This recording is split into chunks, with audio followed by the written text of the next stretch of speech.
Bonjour Cyrielle, merci d'avoir accepté l'invitation. Juste pour commencer, je voulais savoir si j'ai bien ton consentement pour pouvoir enregistrer et diffuser l'interview. Oui, C'est bon? c'est bon. C'est bon. Ok, donc pour commencer, est-ce que tu pourrais te présenter à nous dire un peu d'où tu sors, ta formation de base, complémentaire, et puis qu'est-ce que tu fais aujourd'hui, à quoi ressemble ta pratique? Donc, Ok. je te laisse commencer. Ok. Déjà, je te remercie quand même de m'avoir invité dans cet espace-là. Ça me fait totalement sortir de ma zone de confort. Donc, Ouais, puis je merci. suis invité chez toi et je suis chez moi, donc en fait c'est parfait. Euh, Voilà. c'est les On meilleures est... invitations. Voilà, exactement. Donc, moi, je suis psychologue depuis 2011, donc presque 10 ans. Je suis diplômée de l'école de psychologue praticien. J'ai fait une année de spécialisation, la dernière année de justice, donc accès, traumatisme, aide sociale à l'enfance, ethnopsie, etc. Et puis, de fait, j'ai commencé à trouver un boulot en pédopsychiatrie, en CATTP enfant et en CMP ado. Euh, et puis, après, j'ai fait un voyage, en fait. J'ai voulu un peu partir. J'ai fait un voyage en tandem pendant 16 mois en Ouais. Amérique latine et je suis revenue totalement transformée dans ma pratique. Oui, pour pratiquer l'interculturalité, quoi. Ouais, c'est vrai. Il y a eu un décalage comme ça, mais pas que. J'ai pu vraiment me décaler. Bon, on en parlera peut-être après, mais Ouais. voilà. Et je suis revenue et donc j'ai retrouvé un boulot en crèche. Et en même temps, je me suis installée en libéral. Euh, voilà, je me suis formée en EMDR et en ICV, ce qui D'accord. m'a boostée en fait pour m'installer. Et autre casquette que j'ai, en fait, quand même assez importante, c'est que je suis blogueuse. Donc, en fait, dès que j'ai été diplômée, j'ai créé Psychogitation, qui est un blog pour les psychologues où au début, enfin, ça a évolué en fait. Au début, je mettais vraiment toutes les informations, les colloques, pas cher, donc abordables pour les jeunes psys, les livres, les sites internet, enfin tout ce qui était ressources pour la formation des psychologues. Et puis maintenant, on est 5 blogueuses qui animons ça et on est une fine équipe. On fait plus des articles invités ou des articles de fond selon la sensibilité de chacune. Mhm. Ouais. Grâce à ça, j'ai travaillé longtemps en tant que blogueuse au COPES, voilà, pendant 7 ans. Ouais. Ou pareil, j'ai animé leur blog, je travaillais sur les réseaux sociaux et là j'ai arrêté pour me consacrer plutôt à Assadis, qui est un autre blog de formation, enfin c'est un site de formation en C'est ligne pas, pour les psychologues. oui, c'est pas un blog, c'est un centre de formation à distance. Voilà, voilà. Mais il y a un petit blog en fait et moi je m'occupe de ça, je suis en lien avec eux et puis euh, voilà, je fais tout le lien réseaux sociaux et c'est un blog qui dans mes valeurs sont beaucoup plus voilà, c'est beaucoup plus adapté, cohérent avec mes valeurs d'aujourd'hui. C'est Ça pas mal marche bien? J'imagine que ça marche bien, ton blog? Ben, ça marche bien, oui. Enfin, après, j'ai vraiment pas de pression, c'est vraiment que du Ouais. plaisir. Et donc, oui, on commence à être pas mal. Il y a une bonne communauté. On est, je crois, plus de 10 000 sur Facebook, Waouh. Instagram. Et On est puis, encore plus honoré de t'avoir, mais je trouve ça vraiment oh, intéressant parce que après tu dois savoir un peu mon positionnement, mais enfin, comme la plupart des psys, on est beaucoup. Puis finalement, la communication, elle n'est pas toujours terrible non plus. Donc finalement, c'est arrivé au bon moment, cette histoire de blog.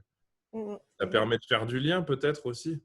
C'est tout à fait ça, en fait. Quand j'ai été diplômée, bon, déjà, j'étais un peu au fond du gouffre par rapport à ma recherche d'emploi. Et encore, j'ai Bon, cherché un boulot pendant 3 mois. Mais bon, c'était compliqué. J'ai trouvé au bout de 3 mois ouais. parce que justement, enfin, en fait, c'est plusieurs personnes qui étaient non psy qui m'ont dit mais pourquoi tu fais pas un blog, tu parles pas de ce que tu observes dans la rue. Je suis là, oh là là, moi je suis pas trop légitime par rapport à ça. Par contre, je veux bien partager en fait moi ce que je recherche personnellement, c'est-à-dire me former en tant que jeune psy, trouver des bons plans, etc. et le partager. Et en fait, ça a été une bonne carte de visite.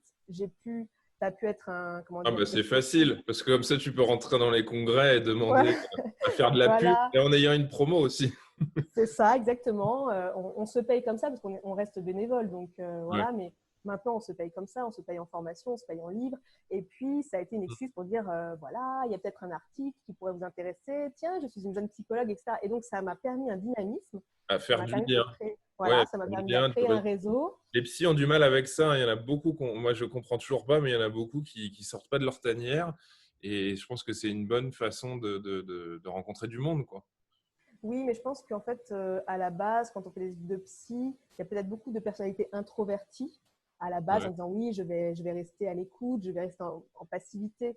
Et c'est C'est vrai des que angoissés, c'est ça que tu veux dire, les psys, à la base? Ils sont recrutés. Le profil dominant, peut-être, ce serait ça mais alors. bah, ce ne sont pas des commerciaux en fin de compte. Enfin, donc, soit on a la fibre à côté et moi que j'ai et que j'aime faire du lien, j'aime être en réseau avec les gens, mais il y en a beaucoup qui ont peur et qui ne savent pas faire. Et aussi, je pense que Psychoprate aide beaucoup à ça. Il y a pas mal d'aides et de modules et d'accompagnement à la recherche de travail, comment on se met en valeur, etc. Il n'y a peut-être pas dans d'autres universités. C'est marrant chez les psys quand même, parce qu'ils ont du mal à communiquer et en même temps, ça serait sale de communiquer. Mais communiquer, c'est pas aller chercher du client ou mentir ou enrober la réalité. C'est simplement dire ce qu'on est, dire ce qu'on fait, définir les choses et par là même aussi dire ce qu'on ne sait pas faire et en même temps définir la profession. Donc je trouve que c'est intéressant que ce soit compliqué en France. Pour revenir sur tes formations, donc ICV, EMDR, à la base, tu avais une orientation plutôt vers quoi pendant tes études? Donc plutôt psychanalytique, dans le sens où psychoprate, même si ça reste vraiment une pratique assez ouverte, c'est-à-dire que bon, il y a un terreau quand même central qui est la psychanalyse, mais c'est important pour eux de nous faire nourrir, de nous nourrir de d'autres approches thérapeutiques. Ça, c'était vraiment très bien. Mais ça reste quelque chose d'assez Éparpillé? flottant autour de la D'accord. psychanalyse. Ok. Et bon, alors moi, c'est mon propre vécu. Hein, je veux dire, ça, c'est, je m'implique personnellement. Euh, j'ai pris la psychanalyse comme une vérité. Enfin, voilà, j'ai commencé mes études de psy. Pour moi, c'était ça. Le développement de l'enfant, c'était ça. La façon de Mhm. voir les gens, le fonctionnement humain, c'était ça. Et Ouais. donc, j'ai pris à bras le corps cette approche-là. Mhm.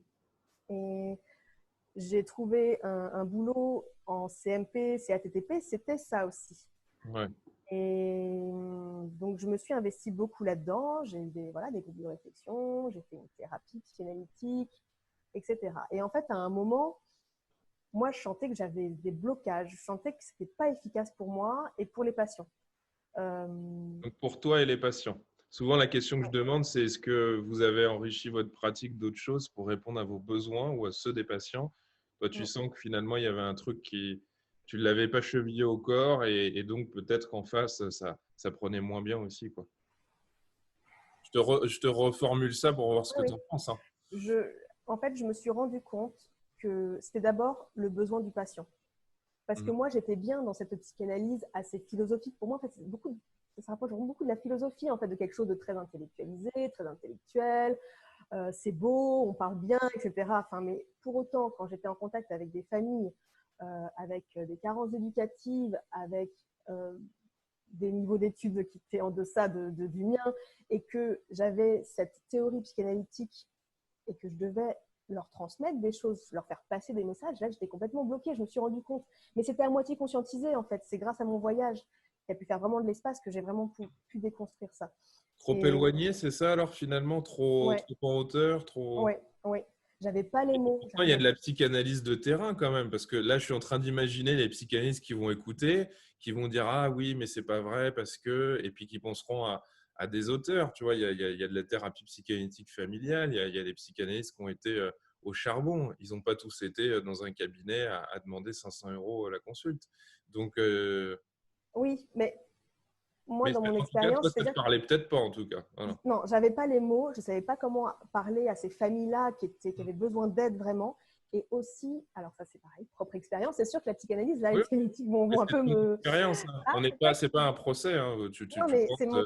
Voilà, c'est moi, c'est mon moi, il faut que ça ressenti. s'accorde à une personne. Donc après, la question de savoir si c'est l'objet le plus miraculeux qu'on a dans les mains, on s'en fout. Il faut aussi que ça corresponde à nous, parce que sinon, on peut faire de la caricature de ce qu'on est censé incarner. Donc c'est autant trouver quelque chose qui nous plaise à nous, qui nous séduise d'abord, parce que sinon, c'est pas possible. Écoute, c'est Ça ton m'a séduit et à expérience. un moment, ça m'a bloqué. Je me suis sentie dans une impasse. Euh, oui, l'autre truc aussi que je trouvais assez aberrant, c'est que une des déviances, je trouve, de ce qu'on utilise de la psychanalyse, parce que voilà, quand je dis psychanalyse, c'est comment on utilise la psychanalyse. Encore une fois, il y a des psychologues psychanalytiques qui sont très fins, qui ont vraiment intégré leur psychanalyse. Moi, je ne l'avais pas intégré. Et j'ai trouvé qu'il y avait beaucoup de jugement par rapport aux parents. C'est-à-dire qu'on accueillait les parents, Ouais. on suivait les familles, et il n'y avait pas une synthèse d'équipe où on n'allait pas passer quelques minutes, voire plus, en Hmm. critiquant la famille, en disant que c'était de sa faute, etc. Est-ce que c'est Ma le propre problème de la expérience, attention. psychanalyse? Oui, oui, je sais bien, mais justement, tout de suite, Euh, je me dis, est-ce que c'est un problème de psychanalyse? J'en suis pas certain. Peut-être que dans le lieu où tu étais, c'est comme ça qu'on vivait la psychanalyse. Enfin, en tout cas, c'est même pas comme ça qu'on vit la psychanalyse. C'est comme ça qu'on vivait son métier dans cette institution. Et en même temps, ces gens-là parlaient la langue de la psychanalyse. Donc, on pourrait se dire, finalement, par effet de collage, ceux qui sont psychanalystes pensent comme ça. Mais c'est ça. Je pense que c'est comment on utilise la psychanalyse. Une psychanalyse un peu flottante où on se dit tous psychanalystes et puis en fin de compte, non, personne ne l'est. C'est plutôt ça que j'ai regretté. Alors que par exemple, j'ai fait beaucoup de psychodrames psychanalytiques à l'Élan Retrouvé, qui est une ouais, institution psychanalytique. ouais. Euh, Institut Paul pour, Sivadon. Ouais. voilà, un hôpital de jour pour adultes. Et là, c'était vraiment de la bonne psychanalyse, vraiment où euh, Moins classique, quoi, on va dire. Bah, plus corporelle aussi, plus vivante. Il y a la question déjà, du jeu qui est tout de suite mis en avant. Donc forcément, et comme puis avec c'était du temps, Winnicott, quand on parle de jeu, tout de suite, c'est bien plus, plus pertinent peut-être. Ouais. oui, déjà, Winnicott, c'est vraiment déjà quelque chose de beaucoup plus, qui me parle beaucoup plus. Hmm. Mais c'est aussi comment on se cache derrière la psychanalyse en disant je suis psychanalyste ou je suis psychanalytique. Et en fin de compte, bah, c'est un peu flottant, c'est un peu mou en fait. Alors que par exemple, Ouais. l'élan retrouvé, il y a vraiment cette culture. Ils sont vraiment sérieux, ils ont vraiment intégré leur truc. Et là, c'était intelligent, je trouvais. Et c'était Et pas dans le jugement. je comprends. Enfin, pour moi, c'est toujours un peu malheureux parce que alors c'est souvent avec la psychanalyse, mais on peut l'entendre avec d'autres approches aussi. C'est qu'il y a une mauvaise rencontre. On rencontre un idiot, un mec agressif ou une psy désagréable qui utilise des arguments de son modèle. Et bah, après, on a envie de tout rejeter. Surtout quand on en a rencontré deux, trois comme ça. Après, on se dit, ils sont tous comme ça. Donc, c'est le début du racisme entre psy, quoi, malheureusement. Oui. Ouais. Et ça fait sens pour toi? Parce que j'imagine que moi, j'ai tendance à me dire que quand on a été imprégné d'un modèle, c'est compliqué enfin, de ne plus l'avoir en tête d'une certaine manière.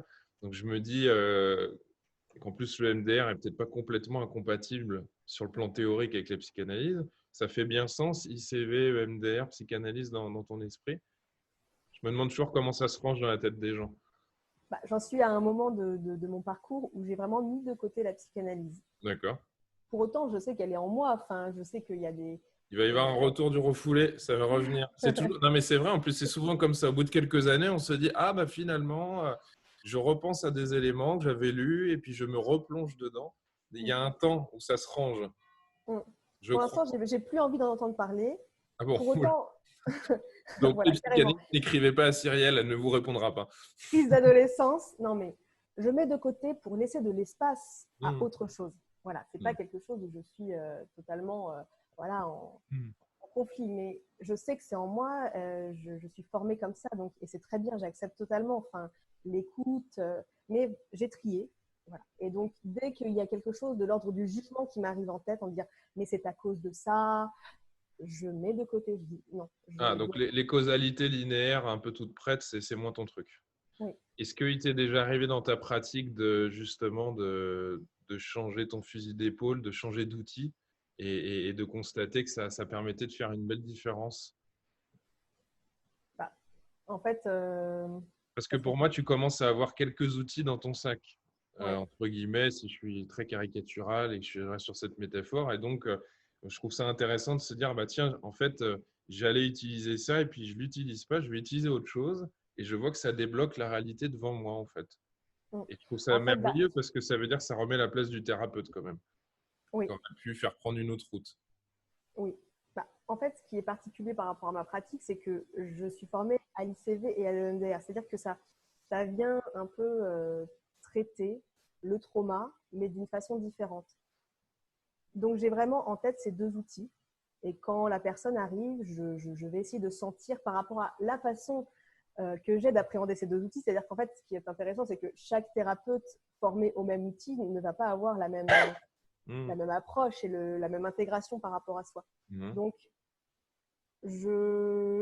j'essaie en permanence réajuster en fin de compte. Donc, même si je commence par l'ICV, par exemple, je peux après passer par le MDR parce que c'est vraiment deux approches très différentes, mais qui vont vraiment converger vers le même traitement. Je vais te poser une question très bête. Je sais pas si parce que moi j'aime bien les questions bêtes et je suis pas forcément, comment dire, j'ai besoin qu'on puisse parler concret par moment.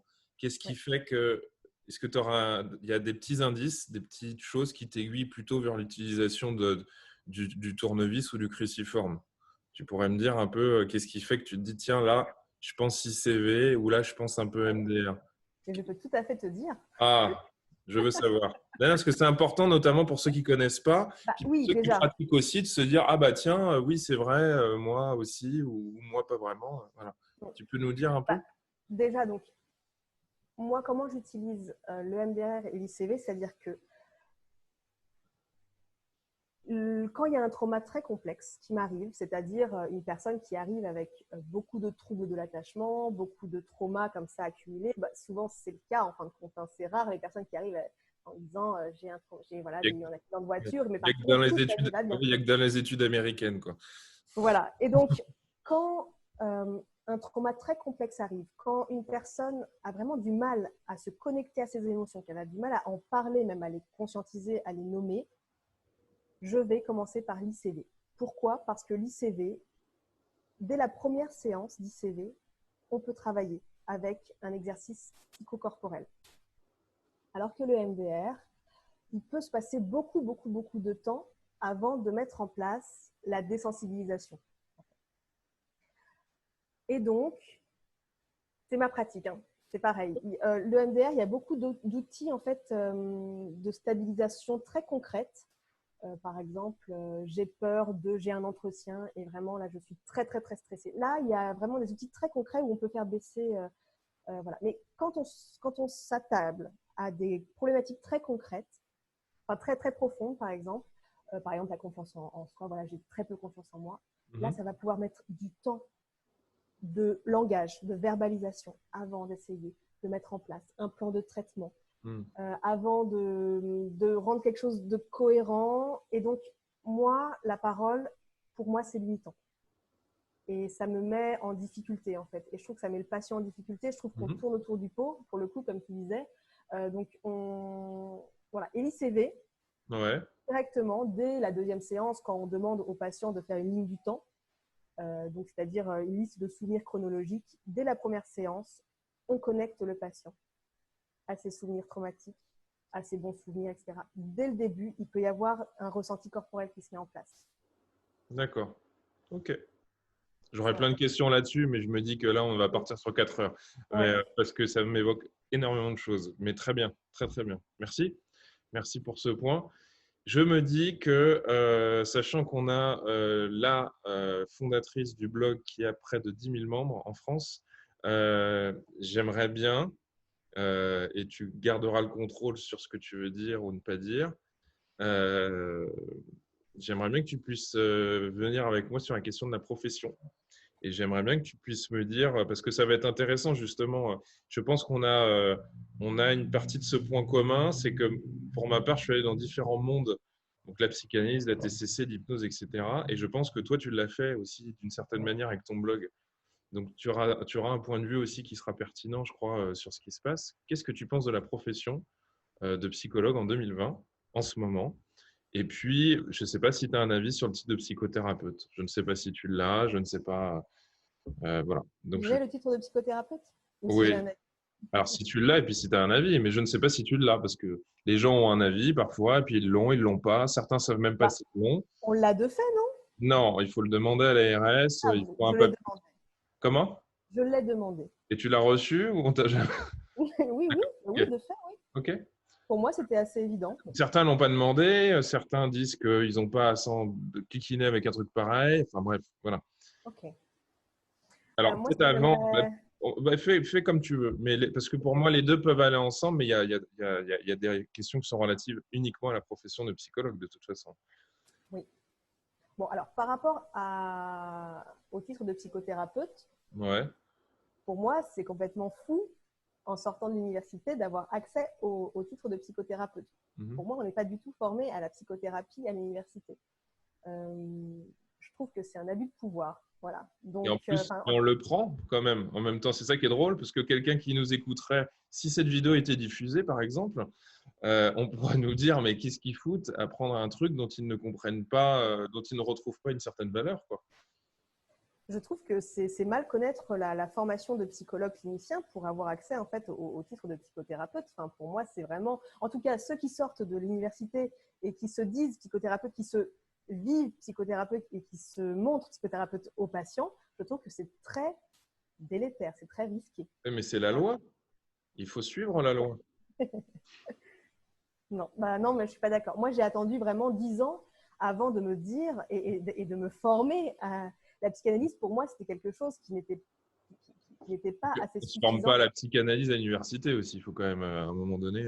Bah, oui et non, c'est encore une fois, enfin, en tout cas, il y a quand C'est même un, beaucoup c'est un d'universités. savoir théorique, mais je veux dire, déjà, est-ce qu'on peut être psychanalyste à 25 piges? Je discutais avec une enseignante de l'EPP il y a quelques jours qui me disait, c'est pas à 25-30 ans que vous pouvez vous déclarer psychanalyste. À un moment donné, il faut arrêter les bêtises, quoi.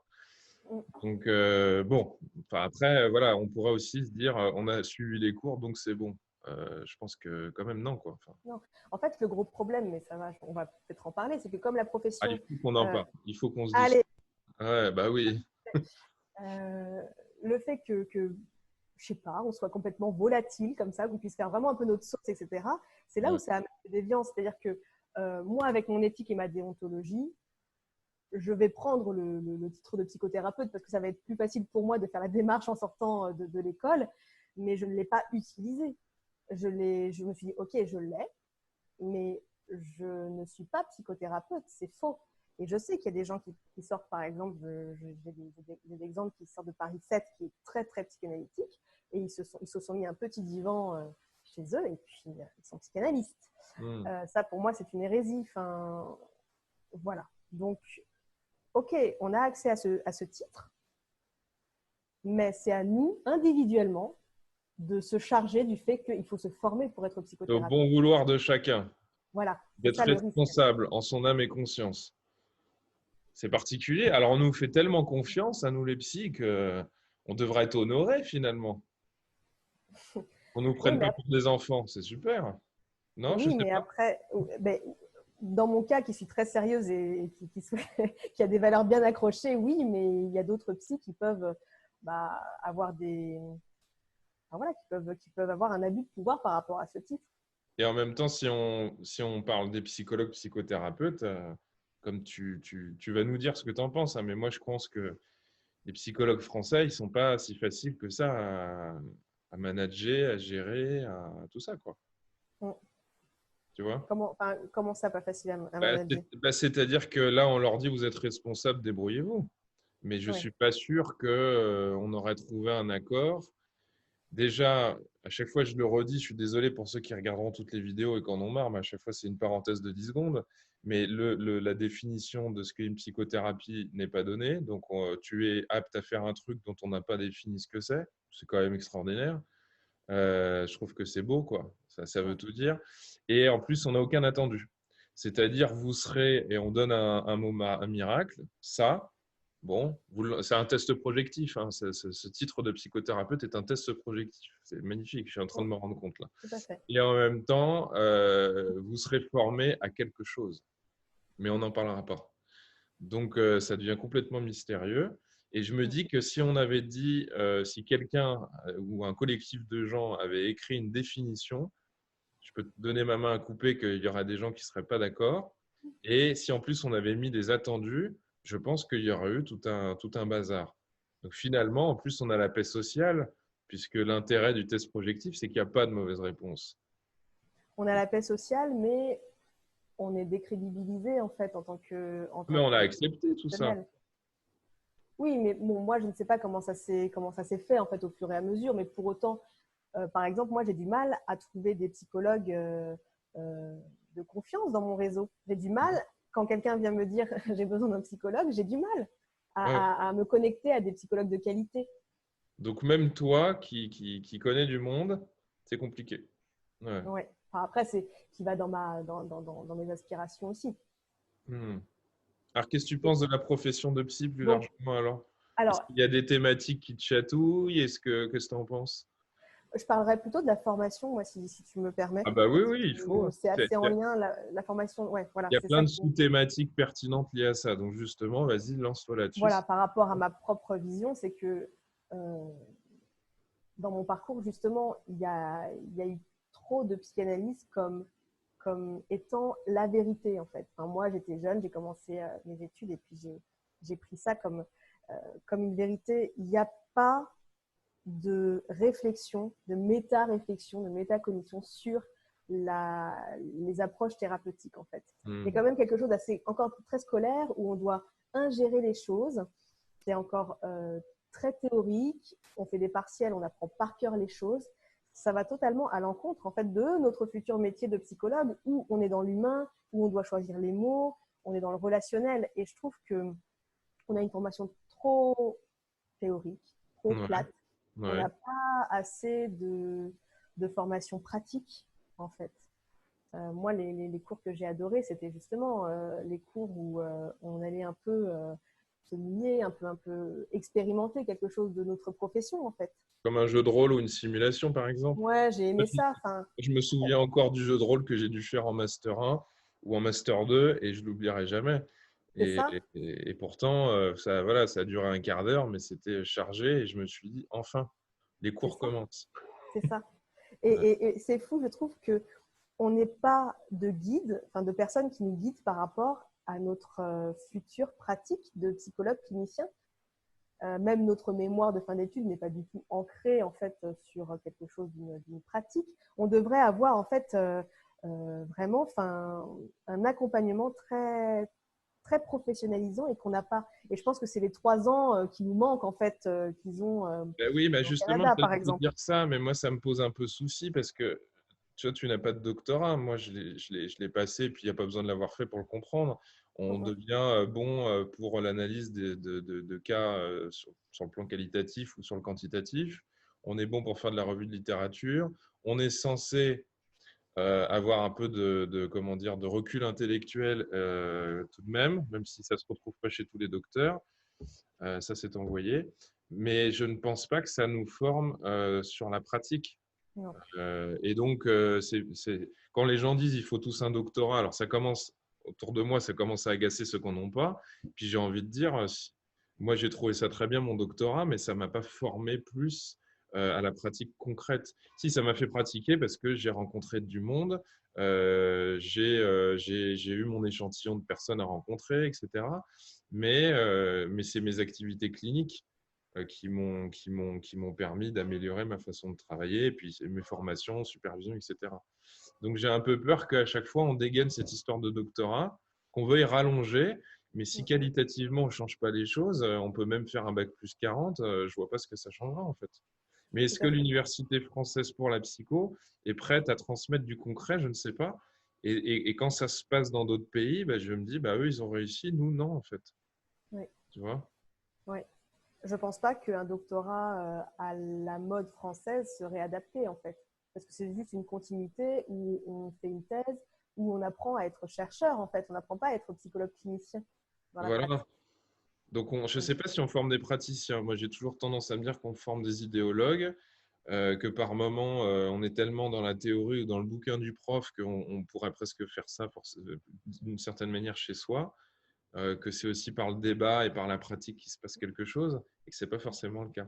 Moi, Oui, puis ça des me fois, revient. comme, enfin, on reste dans la théorie, c'est-à-dire que après, on peut voilà, aimer voilà, débattre sur des hautes idées, mais après, comment on aide les gens, en fait, les vrais Ouais, gens, ouais. les gens qui ont besoin, en fait, qu'on dise des mots. Et ça, par exemple, par rapport à mon voyage en Amérique latine, j'ai eu un temps infini de lire de la vulgarisation. Et Mhm. ça, c'est quelque chose, je trouve, qu'on ne nous dit pas. Euh, on nous dit oui, il faut rester dans des lectures voilà, théoriques. Et je me suis autorisée à à lire de la vulgarisation. Loin de la France, hein. Loin de la France, je me dis, oh, j'ouvre mon petit bouquin, peut-être quoi. Et en Tu nous fait, dis ça m'a enfin la réalité de ce qui s'est passé.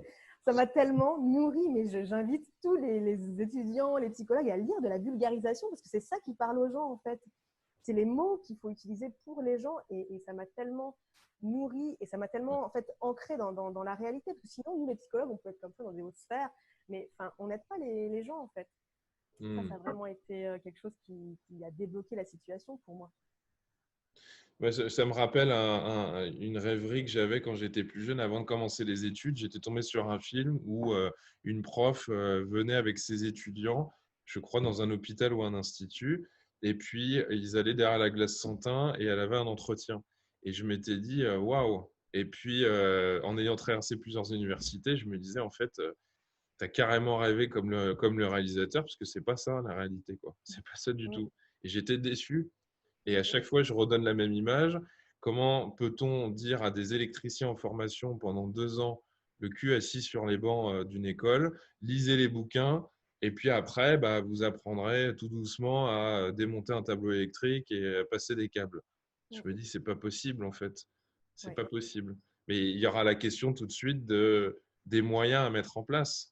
Au Québec, on va avoir les étudiants qui vont dans un centre pour accueillir du public et ils sont supervisés par les profs. Donc, on est En dans une Allemagne, optique plus de formation que de transmission intellectuelle aussi.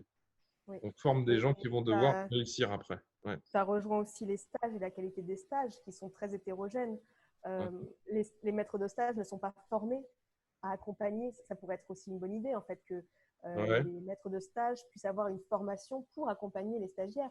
Là, on a juste besoin de 3 ans d'expérience et c'est très hétérogène. Donc, on peut tomber sur un magnifique maître de stage qui va vraiment nous coacher et nous... En fait, on apprend sur le tas et on sait pas sur. Ça dépend sur qui on va tomber. Non, parce que finalement, si on prolonge, les psys peuvent devenir formateurs, mais certains sont des mauvais formateurs parce que soit on a la fibre, soit on l'a pas, mais on pourrait être accompagné là-dedans.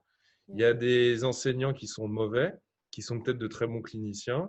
Il y a des mauvais cliniciens qui sont de bons enseignants, mais j'ai l'impression qu'à partir du moment où on a le titre, on est censé réussir à tout faire.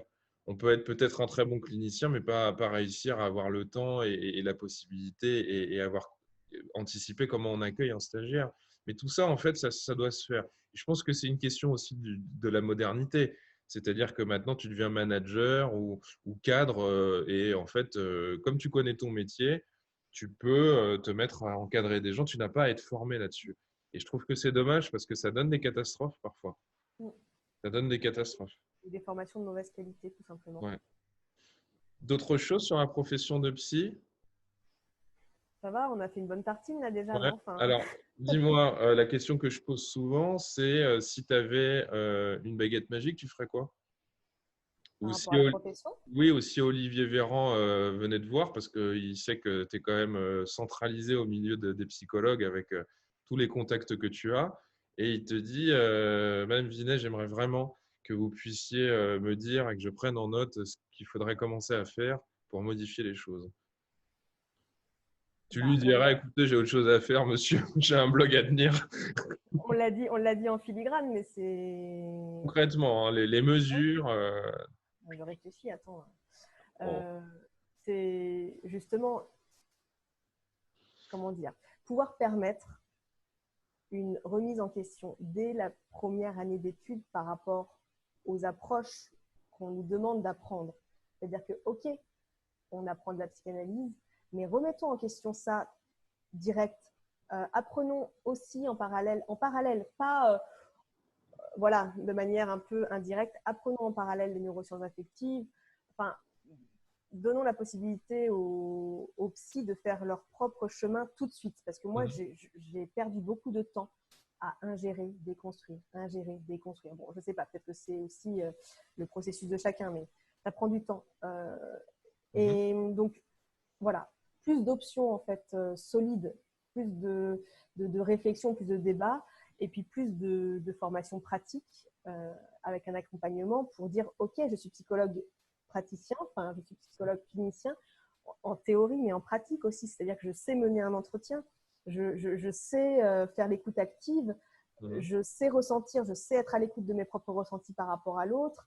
Je sais appliquer des techniques. Enfin, voilà quoi. Enfin, par exemple, exemple tout bête, par rapport au bilan psychométrique, quelque chose de très spécifique à notre profession, c'est vraiment Ouais. quelque chose d'unique. Je n'ai jamais fait passer un test pendant mes études. Il y avait des belles diapos, alors voilà. Non mais qu'est-ce qui se passe quoi? Pourquoi ça devrait être obligatoire? Je crois que c'est optionnel, on peut faire passer un Rorschach mais à d'autres étudiants, mais pourquoi on n'a pas passé chacun une Waze, un Wiz, enfin tout, enfin qu'est-ce qui s'est passé? Je comprends pas.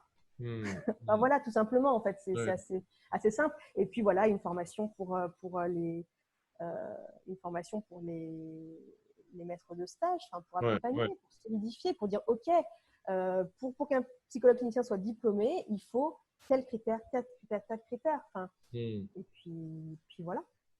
Si tu devais refaire ton parcours, justement, tu changerais quelque chose ou finalement, Bah non, il est ce qu'il est? oui, il est ce qu'il est. Puis j'ai juste remercier mon parcours de m'avoir mis ce voyage en fait entre les mains, parce qu'en fait si je n'avais pas eu ce voyage, cette possibilité de faire de l'espace en fait, de m'extraire de mon environnement, de sortir du système, tu serais resté. C'est un peu l'objectif des vidéos aussi, hein, c'est de montrer d'autres systèmes, y compris dans d'autres pays, pour qu'on puisse sentir en quoi, d'une certaine manière, on suit des lignes en pensant être libre aussi, quoi. Oui. Puis de m'autoriser à penser autrement aussi, parce que c'est vrai que j'étais prise dans la psychanalyse, donc c'était un peu la façon de faire, et comme c'est très compliqué, bah, il fallait vraiment se former là-dedans. Et en fin de compte, bah, ça m'a permis de m'intéresser aux neurosciences affectives, à la théorie de l'attachement, au potentiel. Ça, c'est mon nouveau dada. D'ailleurs, je vais monter un cabinet libéral à Tours où je vais proposer des bilans psychométriques avec une sensibilité au potentiel avec une de mes jeunes collègues, qui était ma stagiaire d'ailleurs, et que j'ai pris. Je me suis dit, tiens, on va se former, puis on va… Écologique. Voilà, exactement. Voilà, la parentalité bienveillante, tous ces mots. Oh là là, parentalité bienveillante, parentalité positive, qu'est-ce que c'est que ça? Non, mais c'est génial en fait. Enfin, faut avoir ces outils-là en tant que psychologue. Et tout ça, j'aurais pas pu avoir accès en restant dans mon carcan en fait. J'ai deux petites questions encore. Comment tu vois la profession dans 10 ans? Est-ce que tu la vois? Est-ce que tu la vois pas? Ça te fait marrer. Pourquoi? Tu peux dire je réponds pas, ça ne Non, m'intéresse pas. au vu de comment ça bouge en France, j'ai peu d'espoir en fait. Malheureusement, je suis pas. J'inviterais plutôt les psychologues cliniciens à aller faire des petits tours au Québec, des tours voilà, en Eh Allemagne, ben, ça va avec ma dernière en question, qui est Belgique. quel conseil tu donnerais aux futures générations? Donc toi, tu leur dirais de partir. Fuyez, pauvre fou. Non, mais en fait, c'est très rapidement pouvoir déconstruire rapidement en fait. Bon, voilà. Moi, je pense Ça reste très que philo ce que tu racontes. Pour quelqu'un qui n'aimait pas la philo, c'est très Derrida la déconstruction. Mais donc, ouais. oui, j'aime ça, mais c'est pas quelque chose qui est en lien avec les gens, avec le concret des gens aussi. J'aime ça, je suis ça aussi. Mais il faut aussi être ancré, en fait, pour accompagner les gens. Donc, oui, c'est les voyages, Il faut aller c'est voir ailleurs pour être ancré. mais oui. D'accord. Et pour pouvoir être plus pertinent, en cohérence avec soi-même, en intégration avec soi-même, en fin de compte. Ouais, mais ça veut dire aussi que c'est un chemin personnel, quoi, parce que on peut Oui. pas. C'est pas simplement une question de qu'est-ce que j'ingère, à quel rythme et comment je range, quoi. Oui. Il y a quand même un accordage, je crois, avec son histoire de vie, un minimum. Bien sûr. Ouais, d'accord. Un dernier conseil, ou c'est bon? Ça peut être pour les futurs étudiants, ça peut être pour les futurs psys également. C'est une capsule temporelle hein, qui sera renvoyée au psychologue dans 20 ans. Mm. Donc déjà, ben, inscrivez-vous sur la newsletter de Psychovitatio. Je fais la Allez, pub. hop. Hop. Non, mais voilà, non, je pense que j'ai dit un peu tout ce que j'avais à dire, qu'il fallait vraiment voilà, lire des bouquins de vulgarisation, lire des bouquins de développement personnel, intégrer les mots en fait que les gens ont besoin d'entendre, de comprendre pour aller mieux et pas de rester dans les hautes sphères en fait de pensée psychanalytique un peu déconnectée.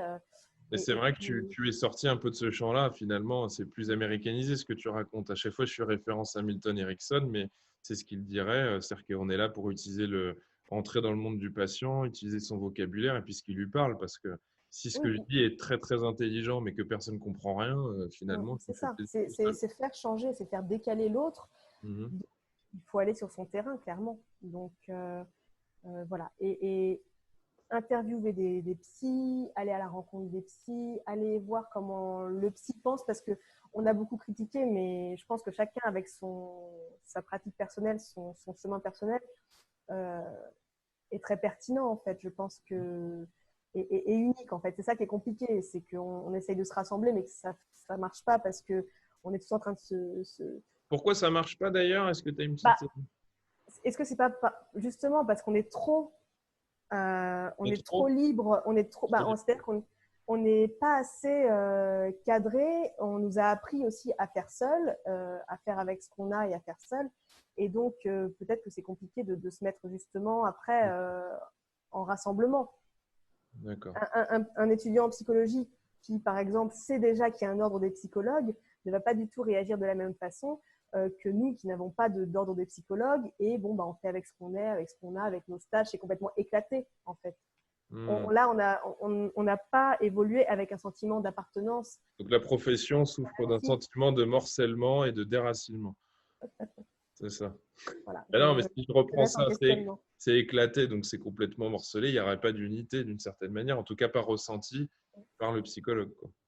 En fait, ce que je comprends pas, c'est pourquoi le psychologue se sent menacé, en fait, Par qui? par une tentative d'ordre des psychologues. C'est ça, en fait, le psychologue se sent menacé C'est-à-dire par que, pas mal de choses. oui, oui, mais c'est-à-dire que moi, alors ce qui m'intrigue pour tout te dire, c'est que je continue à le dire d'interview en interview. Je tends le micro à des gens aussi que je connais pas parfois, des gens avec qui je me suis dit d'emblée, je serais peut-être même pas d'accord, mais justement, c'est bien. Et ce qui m'embarrasse beaucoup, c'est que tout le monde a l'air pour. Donc, quand tu lis certains articles et tu sais ce que c'est l'effet de la médiatisation, tu as l'impression qu'il y a des milliers de personnes qui sont contre. Je vais te dire un secret qu'il ne faudra pas dire, mais je pense que c'est certaines personnes haut placées qui ont cette inquiétude et qui ont fait traîner cette communication.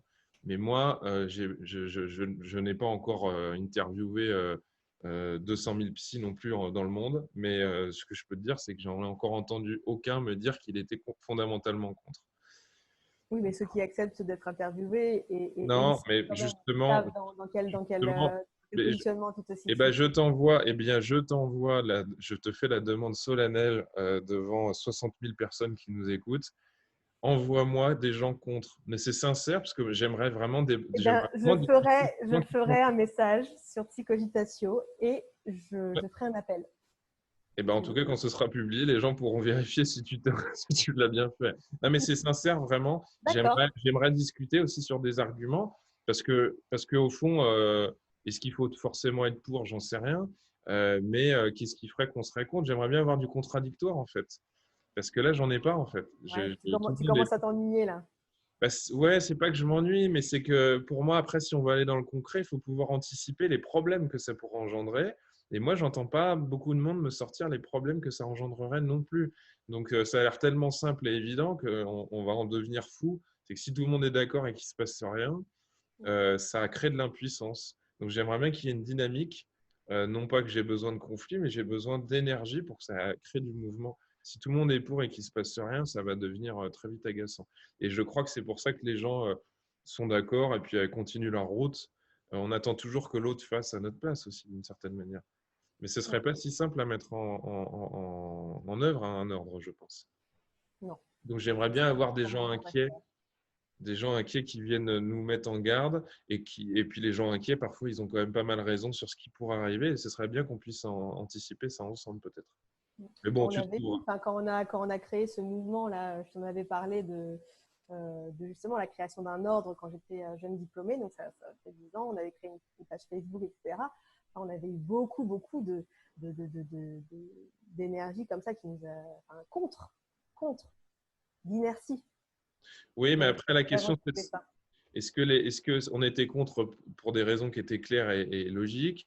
est-ce qu'il y avait beaucoup de monde ou pas? Parce qu'on on sait que parfois 5 personnes peuvent créer un brouhaha incroyable, alors que chez les psychologues, pour moi, la question qui revient souvent, c'est cette énorme, écrasante majorité silencieuse qui donne finalement du poids par l'abstention symbolique à 10-15 personnes qui maîtrisent la communication ou qui prennent beaucoup le micro, quoi.